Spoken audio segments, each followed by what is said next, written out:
All right, so I wanted to go ahead and do part two in building a survival kit. In part one, I covered the rules of three and how you can use that to assess not only your situation but also to plan ahead in your time frame, what you're trying to accomplish in your with your survival kit. At the end of that, I mentioned the 5C's. The 5C's is the bare bones of a more extensive survival system, but it's five basic items that stand alone, but really more importantly, work together to affect, a survival situation. I'm going to use these, or I'm going to show these, give a brief explanation of what they kind of do, and then how they work together. And say that there's a storm approaching, and you've got to hunker down. One of these will also let you proceed through the storm if it's feasible. But what if you're caught out there after dark? Can you make it through an overnight? Maybe even all the way up to the 3 day scenario. That's what a lot of people plan for, is the 3 day scenario, because in the rules of three, you can only make it 3 days without water. So if you have nothing, anything after 3 days, if they come looking for you, if it's been longer for 3 days, they're not a missing persons. It's a body search. Just the reality of it. So the first one, and arguably the most important, is a cutting tool. Now, this is an example of a very large cutting tool capable of chopping. Okay, so you're thinking chopping down trees, you're thinking maybe chopping wood, splitting wood for a fire. But what this represents is being able to planning or being able to manipulate your environment. Okay, getting into the inner bark of trees, cutting out the seats of your car if you have to cannibalize something. The list goes on and on. And it doesn't have to be a big Bowie knife like this. A more realistic version would be a small folding knife. In most cases, though, they really stress something that doesn't have a hinge in it, so something more solid. They do make knives that are only maybe 5 inches long. They've got like a 3-inch blade.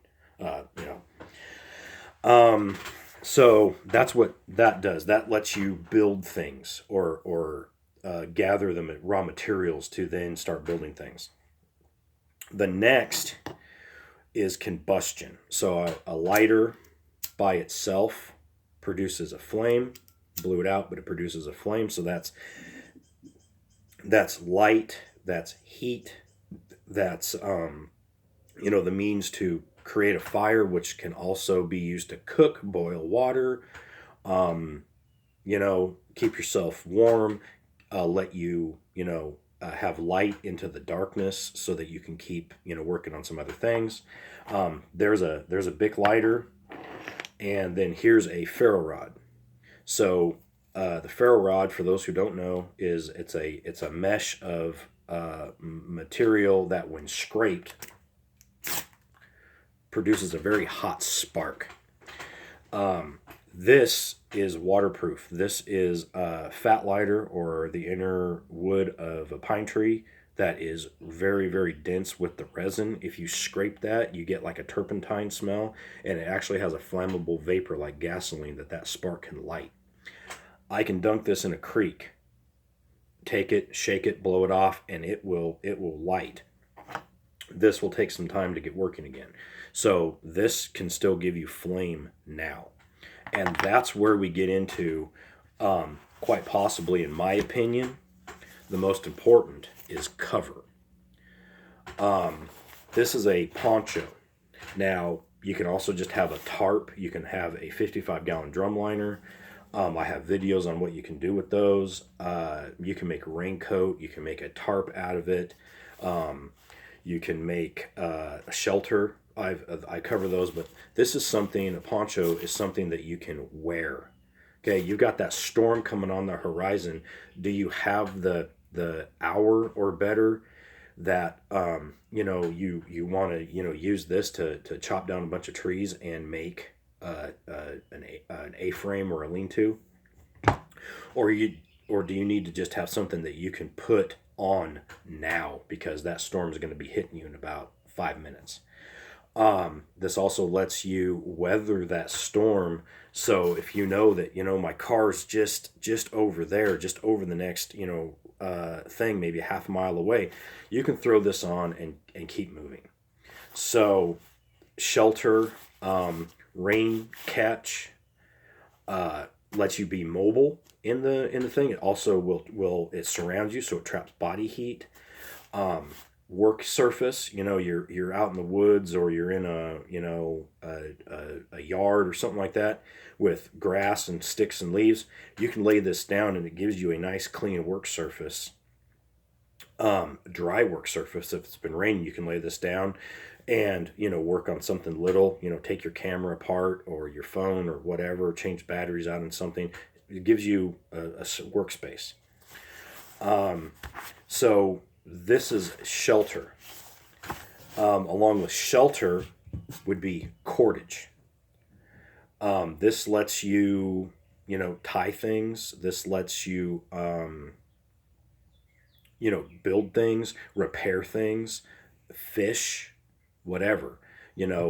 Between this and this, you can build a frame or a shelter that you can then waterproof with a tarp or a poncho, a sheet of some kind of waterproof material. And then with the combustion devices, you can make a fire. You just made yourself a camp.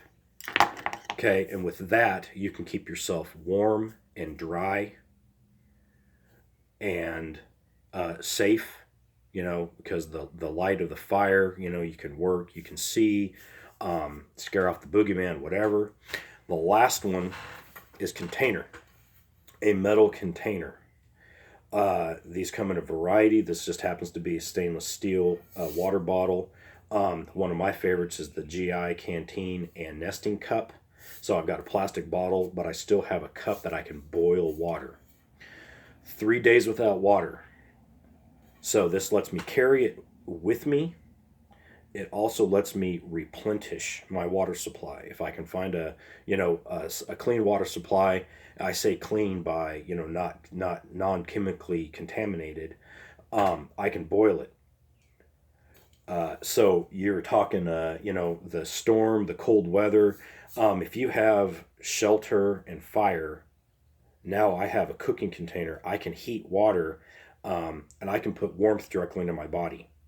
If it's hot out, I can replenish this because you're going to start sweating and stuff. That's going to shorten that 3 days without water. I can now replenish this and I can stay cool. I can boil the water and purify it. You have to let it cool itself, but then you can drink it and keep your body going. But it also lets you travel with water. So now you're on the move again. So you see the multi-layers of this kit. So in short order, cutting tool lets you craft and build things out of your environment.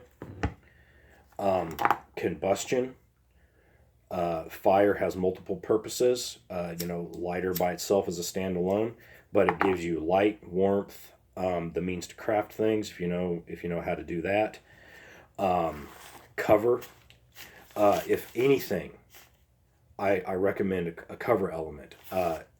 Kids cannot necessarily don't have the skills. My 5-year-old son, I'm not going to give him a knife like this. He doesn't know how to build a shelter out of the woods, but he knows how to pull a shirt or a sweater on over his head. He can put on a poncho and protect himself from the weather. So this one's a no-brainer, in my opinion. Cordage lets you build and craft things. And then your water bottle. This is a standalone kit that lets you affect your survival in a certain situation, but it's also good to supplement, like say a go bag. Say you've got your go bag and you're heading to your evacuation point, and you've got food, clothes, and some other basics. But what if your car breaks down? The idea is, okay, I'm going to jump in my car and go somewhere to a safe place. What if that place is compromised? What if your car breaks down and you have to walk, okay, and the weather's bad? Just this by itself will greatly improve your scenario, your situation.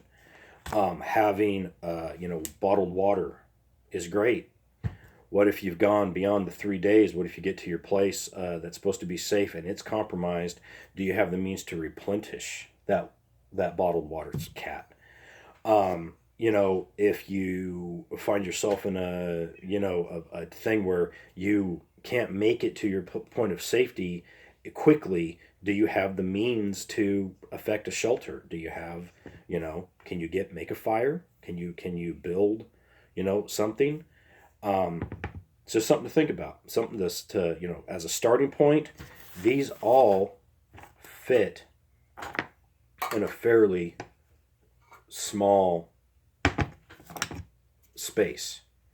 These will all fit in a backpack, or they can all be added to, or a couple of these can be added to,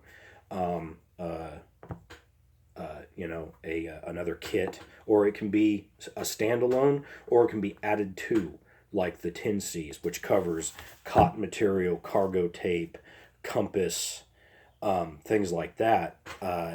So this is just a starting point to get the thought process going between some actual kit items and the rules of three. We can proceed from there onto my field kit, what I carry out in the field to enjoy the woods and nature and craft things, but also the emergency gear I carry just in case, that scenario. I actually have a small kit that I call my oh no kit. Oh no, I forgot something. Oh no, I cut my finger. Oh no, whatever. So anyways, I'm going to go ahead and wrap that up. This video's gone a little longer than I thought or wanted to, but I haven't been able to keep it any shorter. So anyways, we'll see you in the next one.